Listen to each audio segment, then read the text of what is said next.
10 साल के लिए ये सही है या इनमें कोई बदलाव की जरूरत है?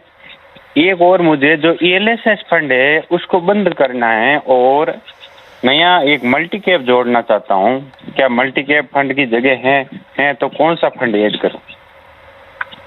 ठीक है, आपकी जो SIP चल रही है 27,500 की है कमल जी? हाँ जी। और कितना समय हो चुका है, कुछ एक्यूमुलेशन हुआ है?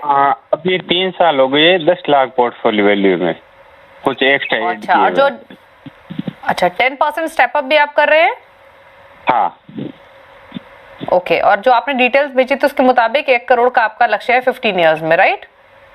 10 ईयर में 10 ईयर्स में 1 करोड़ का। ओके, चलिए तो पहले तो मैं हेमंत जी इनका पोर्टफोलियो बता देती हूँ। मेरे एसेट लार्ज मिड कैप 5,000 है पराग पारिक फ्लेक्सी कैप में, 5,000 एक्सेस मिड कैप में, 6,000 क्वांट मिड कैप में, 3,500 SBI स्मॉल कैप में और मेरा एसेट ELSS में 3,000। दूसरा सवाल इनका कि ELSS फंड से निकलना चाहते हैं तो क्या करें, एग्जिट करें तो कौन सा फंड ऐड करें, और दूसरी तरफ इस 27,500 के SIP के साथ कंसीडरिंग 10 लाख की पोर्टफोलियो की वैल्यू है, 10 ईयर्स में 1 करोड़ का टारगेट कितना लाइकली है 10% स्टेप अप के साथ?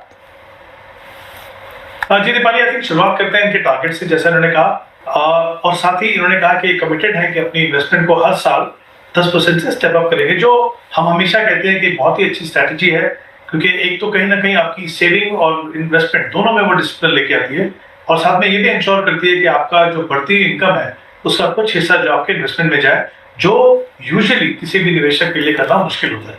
तो अगर हम इन चीजों को, इनके नंबर्स को देखें और जिनका इतना जो टाइम होराइजन है उसको अगर हम कंसिडर करके चलें, तो मुझे लगता नहीं कि उनको अपने टारगेट पूरा करने में कोई प्रॉब्लम होगी। तो इसका मतलब ये कि अगर ये बिना रुकावट के अपने इन्वेस्टमेंट प्रोसेस को अगले 10 साल तक कंटिन्यू करते हैं, और यूजुअली जो उनका पोर्टफोलियो जब वो इक्विटी में बना रहे, तो 12% के रिटर्न अगर मान के चलें तो 1 करोड़ का कॉर्पस डेफिनेटली बना पाएंगे। इनका जो एग्जिस्टिंग पोर्टफोलियो है उसमें 2 चीजें हैं। एक तो इन्होंने पूछा कि ELSS में निकलना चाहते हैं। देखिए, ELSS में एक 3 साल का लॉक इन रहता है।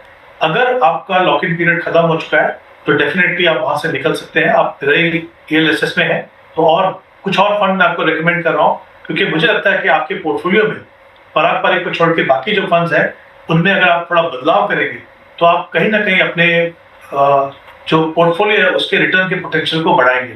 तो दूसरी बात, फ्रेश इन्वेस्टमेंट ELSS में करनी है कि नहीं, वो डिपेंड करेगा कि आप नए टैक्स रिजीम में है, आप ओल्ड रिजीम में है। अगर आप नए में है तो डेफिनेटली आपको ELSS में इन्वेस्ट करने की जरूरत नहीं है, तो उसको आप डेफिनेटली कंसिडर कर सकते हो। और जैसा मैंने कहा कि जो एग्जिस्टिंग पोर्टफोलियो है उसमें से पराग पारिक में आप बने रह सकते हैं, 5,000 की आप इन्वेस्टमेंट करें। बाकी जो मेरे हिसाब से जो मुझे लगता है कि वो फंड आपके अच्छे हो सकते हैं, वो Motilal Oswal larger mid cap, जिसमें आप 5,000 इन्वेस्ट कीजिए। इन्वेस्को मिड कैप, आपके पास 2 मिड कैप है, मुझे लगता है इन्वेस्को मिड कैप एक बेहतर ऑप्शन है, उसमें आप 6,000 इन्वेस्ट कर सकते हैं। ICICI large and mid cap 5,000 और बंधन स्मॉल कैप में 3,500।